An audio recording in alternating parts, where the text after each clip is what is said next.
제가 여러분하고 지금 새 과정을 이제 개강한다고 어젯밤에 뭔가 교재를 잘 준비해가지고 수업 잘해야지라고 생각해서 교재 정리하다가 오늘 아침 6시 반에 잤거든요. 근데 막상 개강 당사자들만 엄청 늦게 나타나고 책도 없이 나타나고 짜증이 납니다. 짜증이 나. 오늘만 이런 거죠? 앞으로 열심히 하실 거죠? 그렇게 할 것으로 기대하겠습니다. 첫 번째, 원의 정의부터 좀 봅시다. 호선, 원의 정의 뭐야? 원의 중심에서 그 거리 갖게 점 찍어가지고 사칭가. 아이, 훌륭합니다. 그래요. 동그라미라고 안 한 게 어디예요? 잘했어요. 원의 중심이라는 표현은 이제 원이 정이 돼야만 쓰는 거니까 원의 중심이라고 하지 않고 한 정점이라고 합니다. 멈춰있는 점이라고 얘기하죠. 그리고 그 정점을 지정하기 이전에 이제 다루는 어떤 환경을 얘기를 해야 되는데 원이라는 것은 평면 도형이잖아요. 그래서 꼭 앞에 뭘 붙여주셔야 되냐면 평면에서 라는 말을 붙여주셔야 돼요. 아시겠죠? 평면 위의라고 합시다.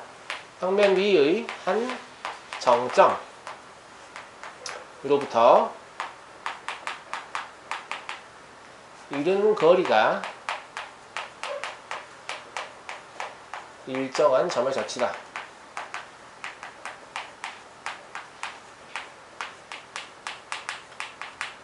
이게 원의 정의이고요. 이거 좀 외워두세요. 알겠죠? 물어봤을 때 좀 올바르게 답할 수 있게. 아시겠죠? 이 정점이 고정되어 있는 점이죠. 이 정점을 우리가 사실 뭐라고 불러요? 원의 중심이라고 부르죠. 그리고 이 이르는 거리, 일정한 이르는 거리, 이놈을 우리가 반지름이라고 부릅니다. 반지름은 흔히 기호로 R로 많이 표시해요. 아시죠? 아시죠? 네.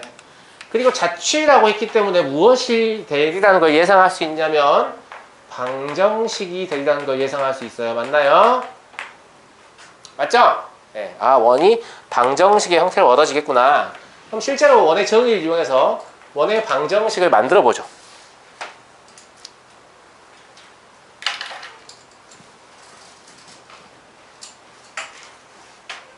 다 적었나요? 빨리빨리 좀 적어줘요.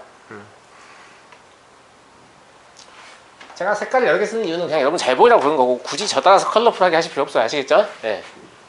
자, 두 번째, 원의 중심을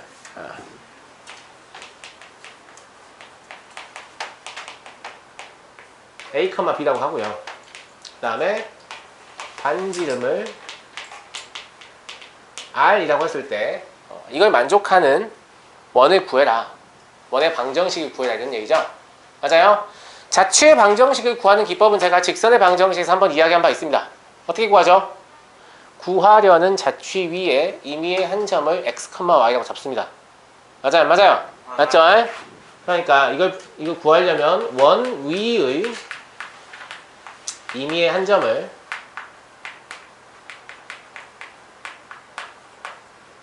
p, x, y 라 하는 거죠.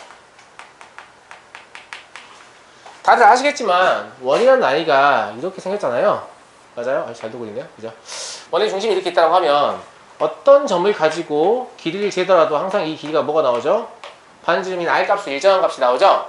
그죠? 이걸 이용해 자취를 구할 거거든요. 그러니까 요게 지금 원 위의 점이죠? 요게 원의 중심이죠? 이 둘 사이의 거리를 재면 무조건 뭐가 나와야 돼요? r이 나와야 되는 거죠? 맞아요? 그런데 두 점 사이의 거리를 구하는 식은 우리가 알고 있죠? 그죠? 두 점 사이 거리 어떻게 구합니까?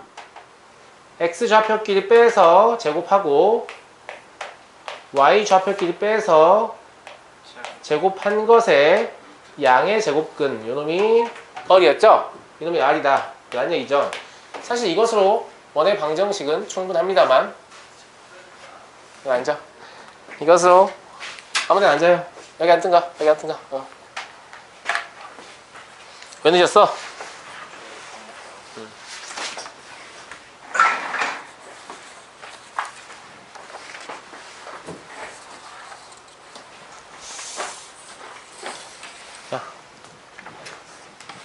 특히나 이 수업은 가끔씩 늦지 마십시오. 친구가 매우 바빠요. 알겠죠?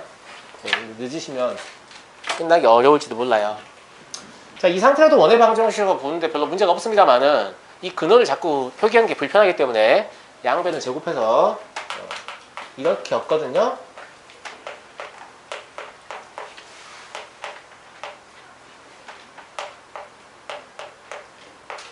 이렇게요. 이렇게 없고요. 이런 원의 방정식의 형태를 보시면 뭘 할 수 있냐면 원의 중심이 한눈에 보이죠.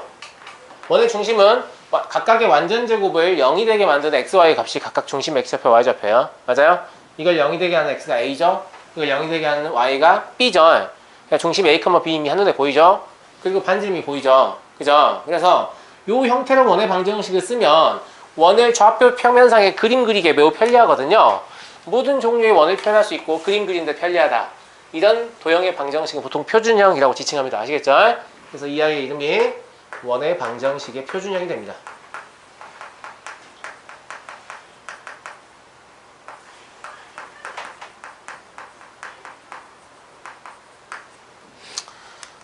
특히나 원의 중심이 0,0이라면 이거보다 더 간단한 형태가 나오겠죠. 맞아요?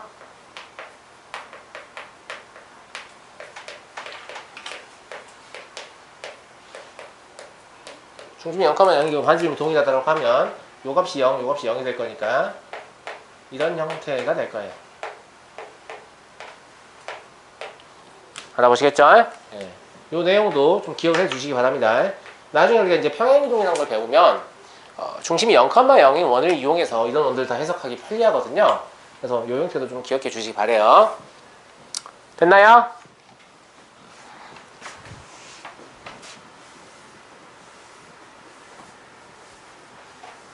더운 것 같은데? 3번 보겠습니다.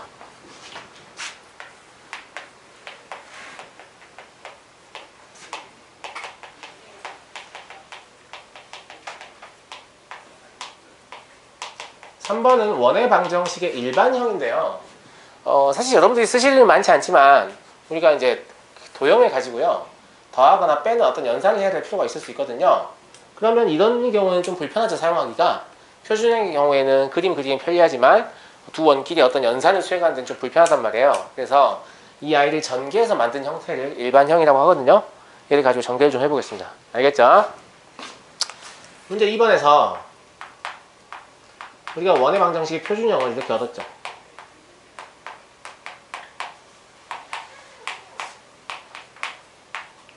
그죠? 이놈을 전개해 볼 수 있겠죠? 전개해 보시면 2창은 x의 제곱 하고 y의 제곱, 1창은 마이너스 2ax 그 다음에 마이너스 2by, 그리고 상수항은 a의 제곱 플러스 b의 제곱 마이너스 r 제곱, 이런 형태로 정리가 될 겁니다. 맞죠? 근데 실제로 여러분들이 이제 원의 방정식의 일반형을 시험이나 문제집에서 만나시게 되면 되게 이해하기 좋으라고 2 곱하기 얼마 이렇게 안 써 있어요. 실제로 이 앞에 있는 숫자들이 다 계산이 되겠죠. 얘도 계산이 돼 있을 거고, 얘도 계산이 돼 있을 거고, 얘도 계산이 돼 있을 겁니다. 맞나요? 맞아요? 그래서 이걸 편의상 라지 A라고 하고, 이놈은 라지 B라고 하고, 이놈은 라지 C라고 해보면 실제 여러분들이 만나게 되는 원의 방정식의 일반형은 이런 형태라는 것이죠.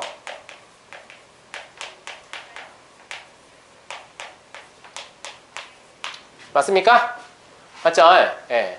참 문제 내는 사람들이 고약한 게 이걸 주면서 뭘 물어보냐면 원의 중심과 반지름을 물어봐요. 무슨 말이냐면 얘를 보고 뭘 만들 수 있어야 돼요? 얘를 만들 수 있어야 되는 거죠. 맞죠? 예. 이 상태라면 만들기 쉽겠지만 이 상태라면 이제 생각을 해내셔야 되는데 어차피 우리가 이차함수의 표준형 만들 때 많이 연습을 했잖아요. 완전제곱식 만드는 거. 네, 만들어 봅시다. 요거 가지고 완전제곱식 만들면 x제곱하고 ax 가지고 x 플러스 2분의 a 전체 제곱을 만들 수 있죠? 맞아요? 네. 그리고 y제곱과 by를 가지고 y 플러스 2분의 b 전체 제곱을 만들 수 있어요.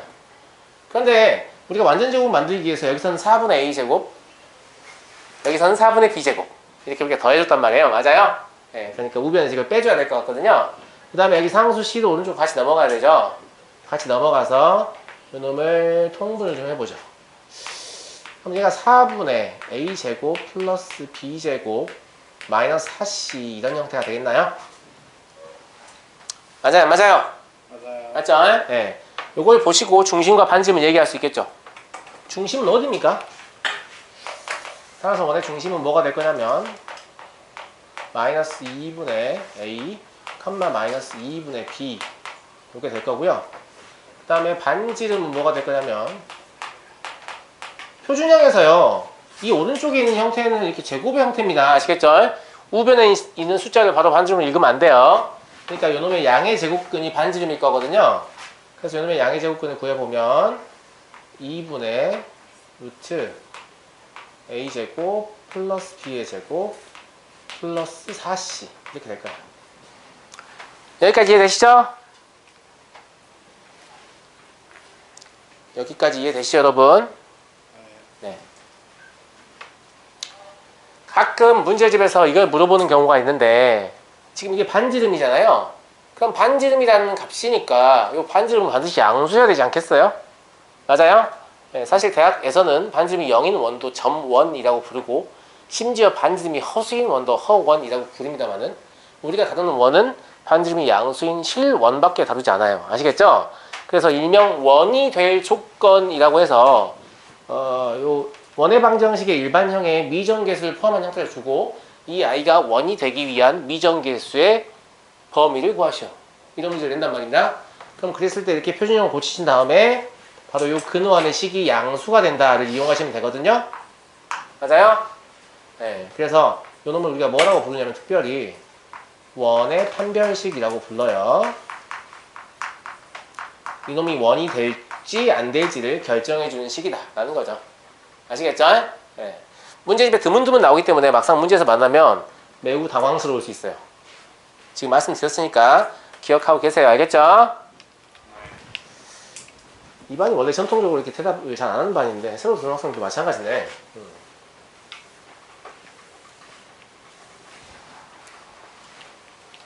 그리고 졸지 마시고 좀 더운 학생들 매트를 벗고 계시기 바랍니다. 아시겠죠? 아시겠죠? 네. 그다음에 4번은 크게 유의미한 문제는 아닙니다만은 원의 방정식의 일반형을 보고 원이라는 2차 곡선이 갖는 수식의 특성이 뭐냐, 이건 이제 나중에 기하까지 같이 하는 친구들, 이과수학 해가지고 기하까지 같이 하는 친구들은 2차 곡선 4종류를 배우거든요. 원하고 포물선하고 타원하고 쌍곡선이요. 근데 걔들이 전부 다 x에 관한 2차식이라서 일반형으로 쓰여 있으면 걔들을 구분할 수 있는 능력이 있어야 돼요. 일반형 자체에서 아 이건 원이다, 이건 타원이다, 이건 포물선이다, 이건 쌍곡선이다. 무슨 말인지 알겠죠? 네, 그래서 그때 가서 좀 생각나시라고 원의 방정식의 일반형의 특징을 정리를 해드리는 거예요. 아시겠죠? 특징이 뭐예요? x의 제곱과 y의 제곱의 개수가 x의 제곱과 y의 제곱의 개수가 1. 근데 1이 아닐 수도 있어요. 사실 여기에 양변에 제가 2를 곱한다고 해서 이게 원이 아닌 건 아니거든요. 맞아요. 그래서 x의 제곱과 y의 제곱의 개수가 같다 이렇게 정리하겠습니다. 아시겠죠? 그래서 첫 번째 x의 제곱 y의 제곱의 개수가 같다.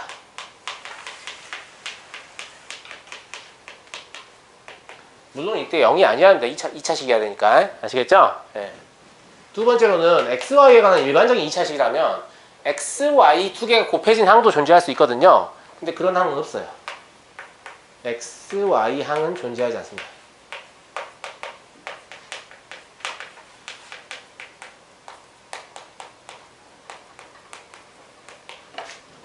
그래서 이 내용을 알고 계시면 예를 들어서 뭐 마이너스 x의 제곱, 마이너스 y의 제곱, 플러스 2x, 마이너스 5는 0을 써있으면 아 얘가 원이구나 이렇게 생각할 수 있다는 거죠. 이해하시겠죠? 왜냐면 x의 제곱과 y의 제곱의 개수가 마이너스 1, 마이너스 1로 같죠. 맞아요? 그리고 어디 찾아봐도 x, y 항은 존재하지 않거든요. 이게 원이라는 거 바로 알 수 있죠. 아시겠죠? 그래서 이 내용을 기억하고 있으면 어떤 2차식이 주어져 있을 때 아 이거 원이다 이렇게 생각해낼 수 있다는 거죠. 됐습니까? 네.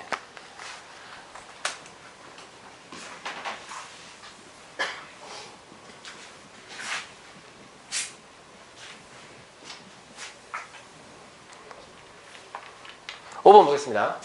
5번은 좌표 축에 접하는 원의 방정식입니다. 자, 이 얘기를 하기 전에 요 바로 직전 단원이 뭐예요? 직선의 방정식이죠. 맞아요? 네. 직선의 방정식에서 이제 아닐 때도 있지만 주로 기본적인 문제들이 뭘 물어보냐면 어떤 조건을 줄 테니까 여기에 해당하는 직선을 구해봐라 즉 직선을 확정하라는 문제가 나오죠. 직선을 결정하라는 문제가 나와요. 맞아요? 직선의 결정 조건은 뭐였죠? 서로 같은 두 점 혹은 한 점과 기울기. 맞습니까? 방향. 그죠? 예, 그 직선의 결정 조건인데, 그럼 직선의 결정 조건이 두 가지라는 것은 직선을 정하기 위해서는 조건 두 개가 필요하니까 점 두 개가 나오면 된다는 얘기죠. 맞아요? 예. 근데 아까 우리가 배운 원의 방정식의 표준형은 이런, 이거 안 줘도 됩니다. 표준형은 이런 형태였고요. 일반형은 이런 형태였어요.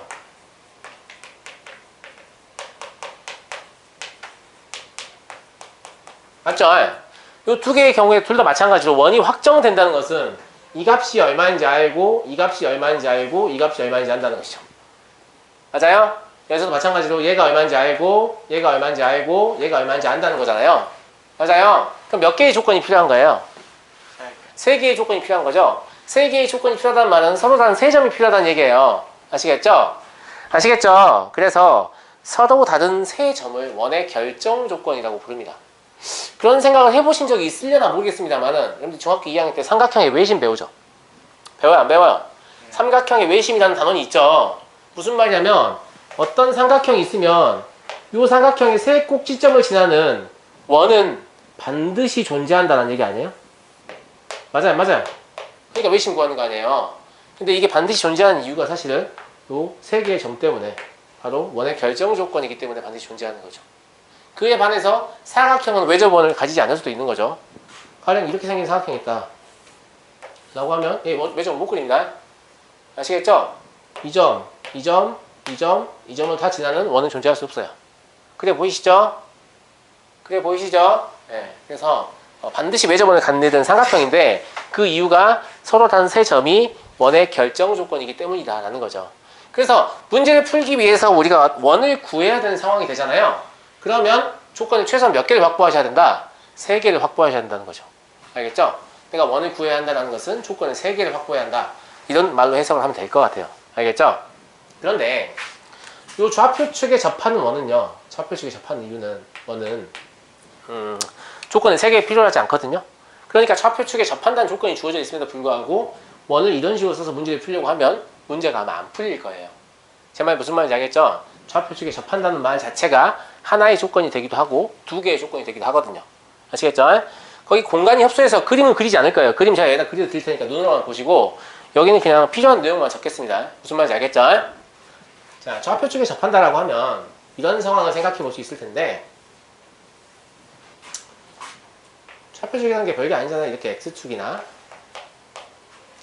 이렇게 Y축을 얘기하는 거죠. 맞아요? 네. 근데 어떤 원이 X축에 접한다고 제가 가정해 봅시다. 이렇게 어떤 원이 X축에 접해요. 아시겠죠? 그럼 이 원의 중심의 좌표를 A, B라고 하면 우리는 뭘 바로 할 수 있죠? 뭘 바로 할 수 있어요? 선생님, 이놈의 반지름이 B하고 같군요. 보이시죠? Y좌표하고 반지름하고 같잖아요. 맞아요, 맞아요. 근데 선생님, 원이 이렇게 아래쪽에서 접할 수도 있지 않습니까? 이런 경우에도 이놈의 중심이 A, B라고 하면 이때 B는 음수이기 때문에 반지름으로 볼 수 없잖아요. 맞아요. 여기서는 반지름이 뭐가 되는 거냐면 마이너스 B가 되는 거죠. 그래서 이 두 개의 사실을 통합해서 생각하면 반지름이 뭐가 된다고 볼 수 있어요? 절대값 B가 된다고 볼 수 있죠. 이해되시나요? 네. 그래서 첫 번째 X축에 접하는 원의 방정식을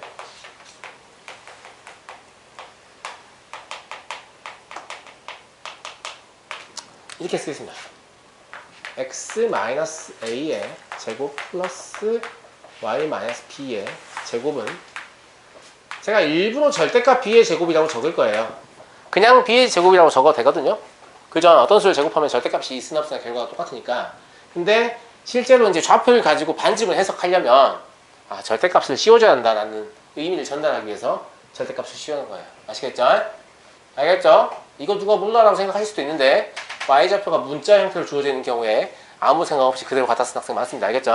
네, 꼭 절대값을 취해 주셔야 한다는 거 같고, 그러면 마찬가지로 우리가 y축에 접하는 원에 대해서도 생각을 해볼 수 있겠죠? y축에 접한다라고 하면 이런 원 같은 거 얘기하는 거 아니에요. 이놈이 A, B라고 하면 이때는 x좌표가 곧 뭐가 돼요? 반지름이 되죠? 맞나요? 근데 이쪽에 접할 수도 있잖아요. 맞아요? 이쪽에 접한다고 하면 이때는 x좌표의 부호를 바꾸어줘야 곧 반지름이 되는 것이죠. 맞죠? 그죠? 두 번째. 그래서 y축에 접하는 원은 여러분들 충분히 생각해내실 수 있는 것 같아요.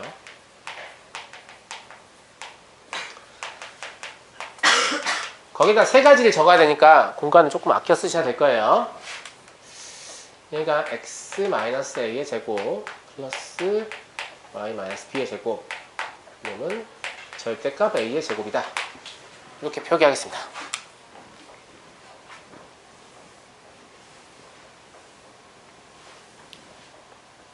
다음 세 번째는 x, y축에 동시에 접하는 원이에요. x, y축에 동시에 접하는 원이라면 이렇게 x축도 있고 이렇게 y축도 있는데 x축에도 접하고 y축에도 접한다는 얘기죠. 가령 예를 들어서 이런 원 같은 걸 아이고 안 접해버리네요.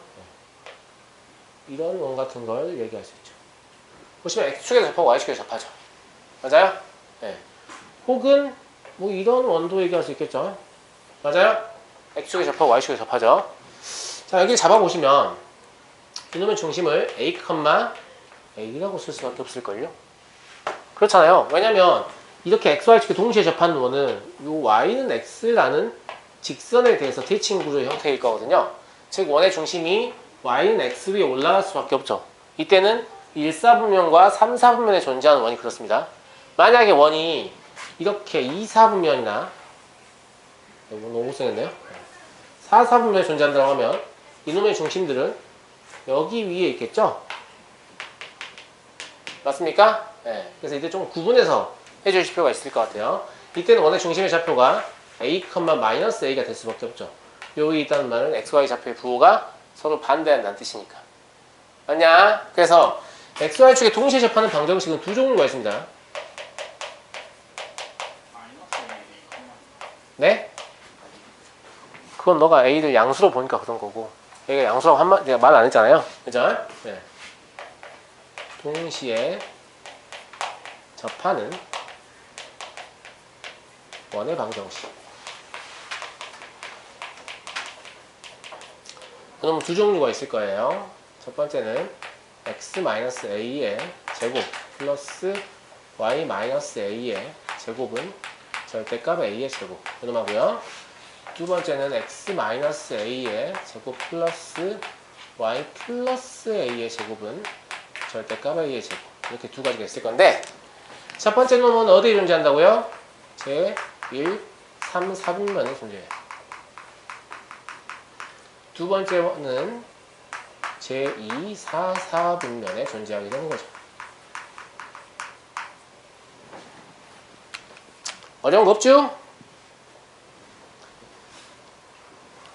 그래서 실제로 X축이나 Y축에 접하면 조건 하나를 준 거예요. 조건 두 개만 있으면 이 원 확정 지을 수 있죠. A랑 B만 알면 되니까. 그래서 마찬가지고요. 근데 X, Y축에 동시에 접한다고 했으면 조건 두 개 준 거예요.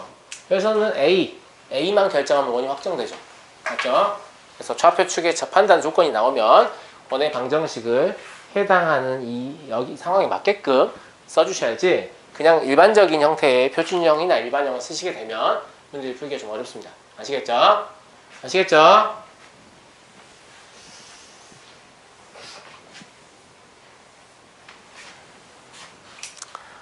(6번은) 실제 한번 풀어보죠. 자, 여기와 관련된 예제거든요. 중심이 직선 y는 x 플러스 1 위에 있고요. 그리고 3,2를 지나고 그리고 x축에 접하는 원이다.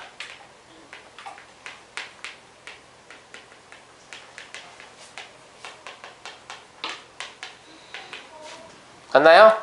지금 보시면 중심이 이 위에 존재한다는 조건 하나, 3,2를 지난다는 조건 하나, x축에 접하는 원이라는 조건 하나, 세 개의 조건이 있죠? 그럼 서로라는 세 점이 주어진 거하고 동일한 효과예요.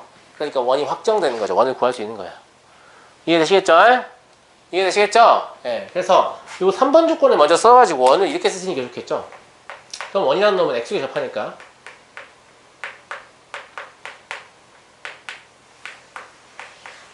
이렇게 써도 되겠나요?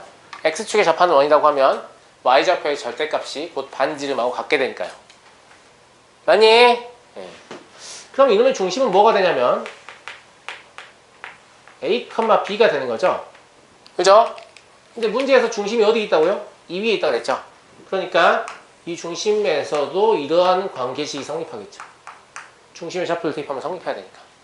맞나요? 이걸 미리 대입하진 않겠습니다. 식이 복잡해지니까. 알겠죠? 그럼 남은 조건 하나밖에 없죠. 뭐예요? 이거죠, 이거. 이걸 이 식에 대입할 수 있죠? 그럼 3-a의 제곱 플러스 2-b의 제곱은 b의 제곱이다. 이런 식을 얻거든요. 그럼 정리해 볼게요. 정리해 보시면 이제 여기다 이걸 대입할까요? b를 그게 나을 것 같아요. 한 번만 더 써볼게요. 3-a의 제곱 이고요. 여기 이거 전개해 보면 여기 b의 제곱과 b의 제곱 사라지거든요. 그러니까 4-2b밖에 안 남아요. 4b밖에 안 남아요. 맞아요? 네, 이 상태에서 이걸 대입하시면 좀 문제 풀기 쉽겠죠.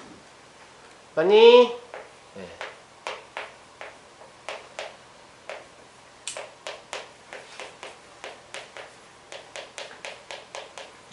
정리하시면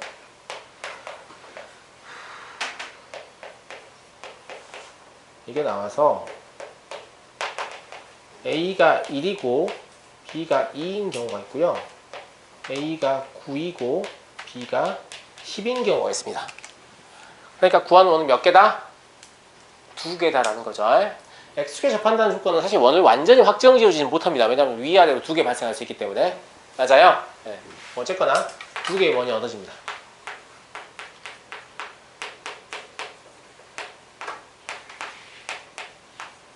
끝나고요.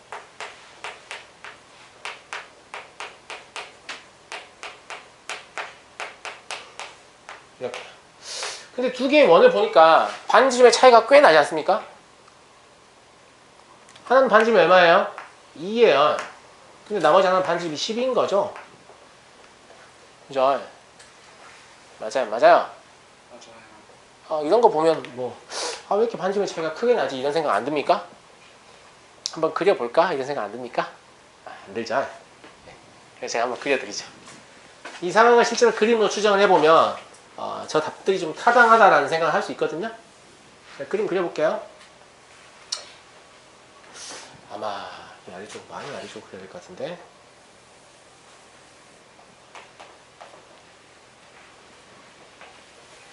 안 그려도 돼요. 눈으로만 보세요. 아시겠죠? 자, 직선 y는 x 플러스 1이라는 직선은 어떻게 생긴 직선이냐면 x절편이 마이너스 1, y절편이 1인 이런 직선이죠.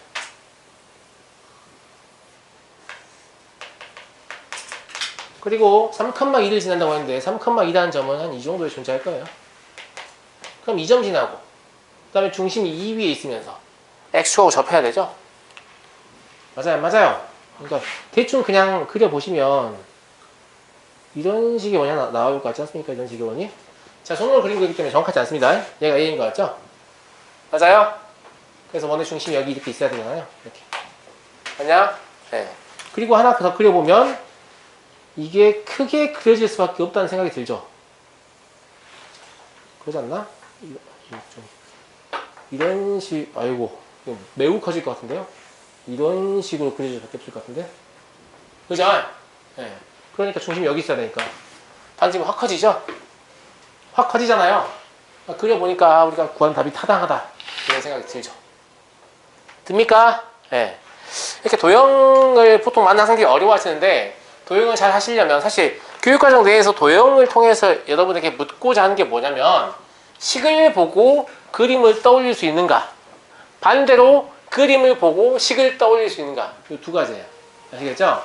근데 그림을 보고 식을 떠올리는 건 되게 어려운 일이에요, 생각보다. 알겠죠? 근데 식을 보고 그림을 떠올리는 건 그거보다 쉽거든요. 그러니까 이런 식들을 보고 그림을 떠올리는 훈련을 해두시면 나중에 도움이 크게 됩니다. 아시겠죠? 예. 그림 없이 식만 가지고 문제를 풀리는 학생들은 반드시 한계에 부딪히게 돼 있어요. 아시겠죠? 아시겠죠? 알겠냐고?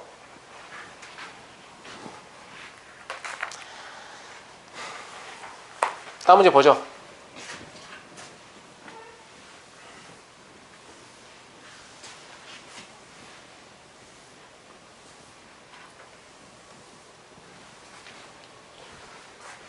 칠 번이 문제가 조금 어려운데요. 7번 상황을 제가 일단 그림을 좀 그려볼게요. 뭐 하자는 거냐면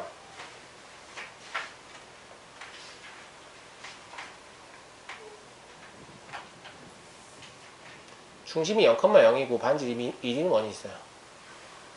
이런 원을 보통 단위원이라고 부르거든요. 이런 단위원이 있고요.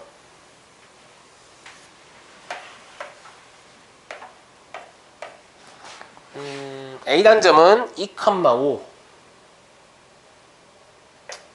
여기쯤 있고요. B단점은 4,1 이쯤 있습니다. 근데 동점 P가요 요 원 위로 움직이거든요. 요 원 위로 움직이니까 어딘가에 존재할 거 아닙니까? 맞아요? 네. 그래서 여기 있다고 해볼게요 제가. 그럼 요 P하고 A를 이렇게 이을 수 있고 P하고 P를 이렇게 이을 수 있을 거거든요. 맞아요? 네, 그랬을 때 구하라는 게 뭐냐면 PA의 길이의 제곱과 PB의 길이의 제곱의 합의 최소 값을 구하라는 문제입니다. 그냥 봐도 되게 어려워 보여요. 왜 되게 어려워 보이냐면 점 P가 가령 여기로 이동했다고 합시다. 그러면 요 길이는 이렇게 늘어나죠. 요 길이는 줄어들잖아요. 맞아요. 즉 점 P의 이동에 따라서 PA와 PB의 길이가 동시에 변화하기 때문에 요 각각을 제곱한 거의 합의 최소를 알기 매우 어려운 일이죠. 맞아요? 안 맞아요? 네. 제가 이런 문제들을 좀 쉽게 처리하는 방법으로 뭘 쓴다고 제가 알려드렸었는데 이미 점과 좌표 할 때, 평면 좌표 할 때 혹시 파푸스의 중선정리 기억납니까? 파푸스의 중선정리 하는 학생 손? 모르는 학생 손? 네. 조금 이야기를 해보겠습니다. 알겠죠? 파푸스의 중선정리는요 중3 때도 나오잖아요. 중3 피타 활용해서 윤민아 중3 내용 들었니? 피타 활용 들었니? 거기서 파푸스의 중선정리 봤어? 기억이 없어요? 괜찮아요. 기억 없을 수도 있죠. 희준이는 알아요? 몰라요?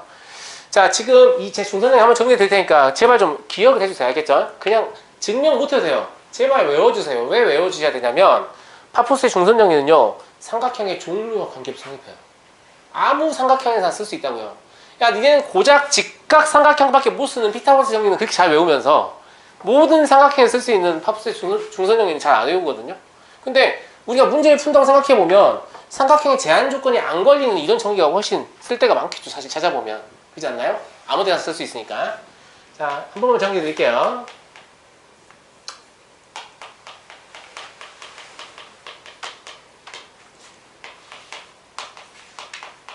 파푸스의 중선정리입니다.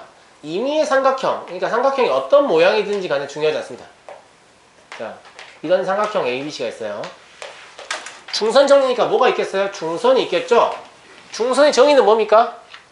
삼각형의 한 꼭지점과 그 대변의 중점을 이은 선분 맞습니까? 그럼 한 꼭지점과 그 대변의 중점을 제가 이어보죠. 그럼 여기에 이렇게 같다는 거 아니야? 맞아요? 이렇게 이었을 때 여기 제가 D라고 하면 요 AD를 우리가 뭐라고 부르는 거예요? 중선이라고 부르는 거예요. 아시겠죠?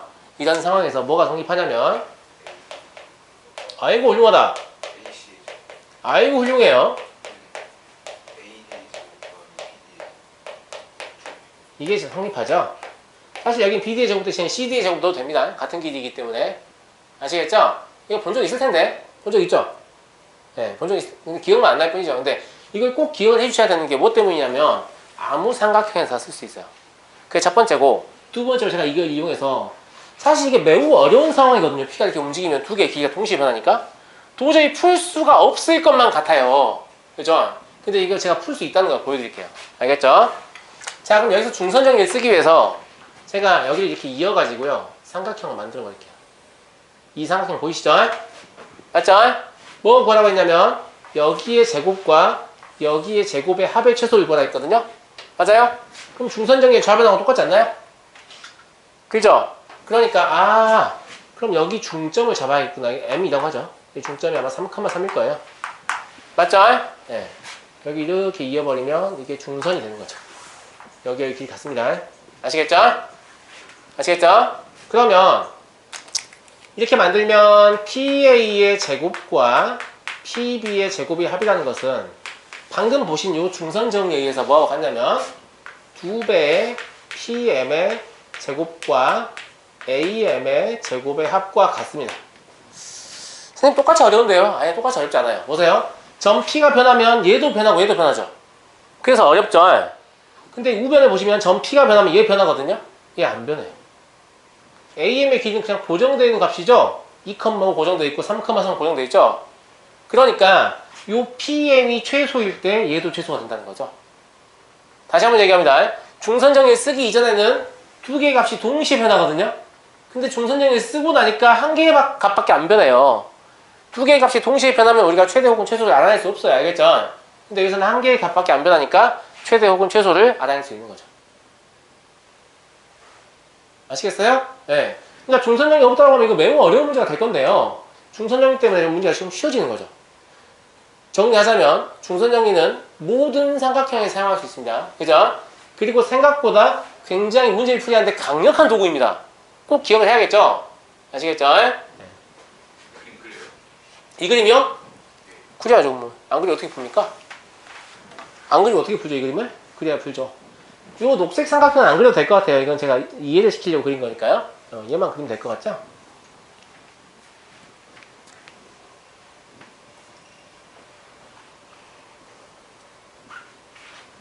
다 그렸나요?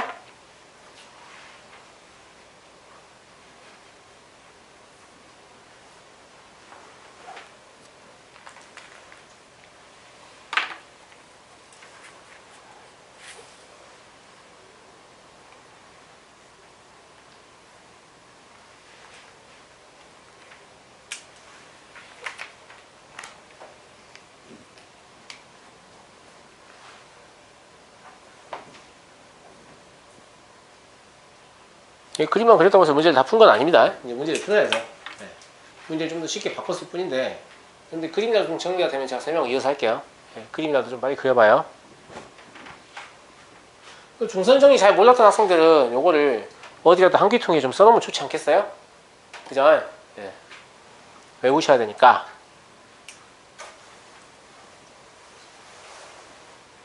안 더워? 안 해? 더울 것 같은데?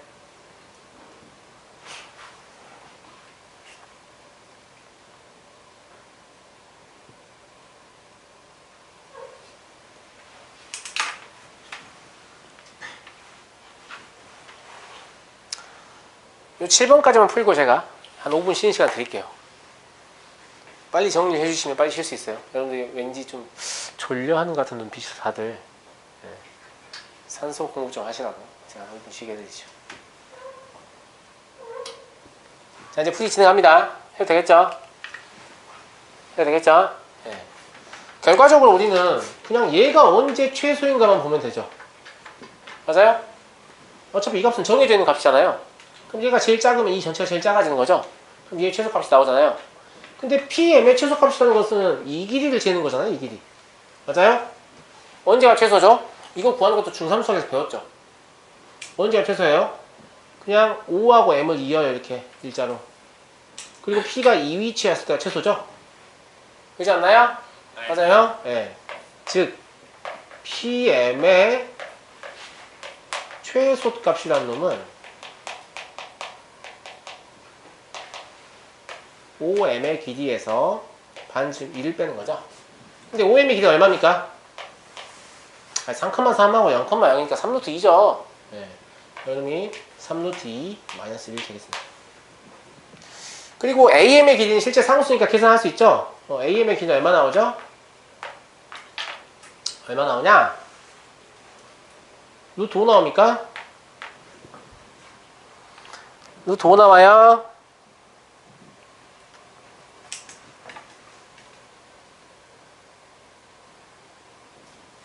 루트 5 맞죠? 네.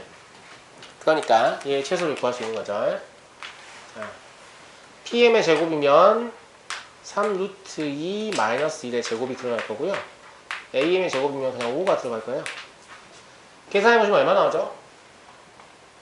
8, 19, 24, 48.